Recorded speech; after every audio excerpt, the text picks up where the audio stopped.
இன்றைக்கு ஆடிப்பிறப்பு. ஆடிக்கூழ் செய்வது எப்படி என்று பார்ப்போம் வாங்க. தேவையான சிவப்பரிசி 2-3 மணித்தியாலம் ஊற வச்சு மாவை அரைச்சி எடுத்துக்கொள்ளுவோம்.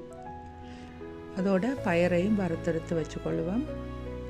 பாத்திரத்தில் தண்ணி வச்சு வறுத்த பயரை கழுவி போட்டு அவிய விடணும்.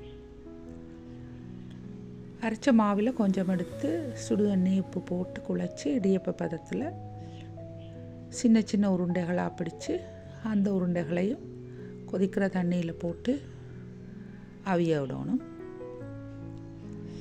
அரைச்சி வச்ச மாவில் 2-3 தேங்காய் பால் விட்டு கலந்து நல்லா கட்டி இல்லாமல் கலக்கணும். கலக்கின அந்த கலவையை அடுப்பில் அவிகிற பயிறு கலவையோடு கலந்து நன்றாக கிளறுவணும்.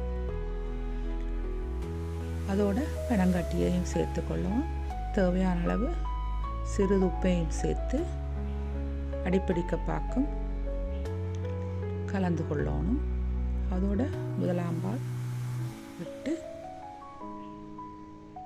சிறிய துண்டுகளாக வெட்டி வச்சிருக்கிற தேங்காய் பாலையும் சேர்த்து தேங்காய் துண்டுகளையும் சேர்த்து கலந்து கொண்டால் சுவையான அம்மாவின் கைப்பக்குவத்தில் சுவையான யாழ்ப்பாண ஆடிக்கூழ் தயார்.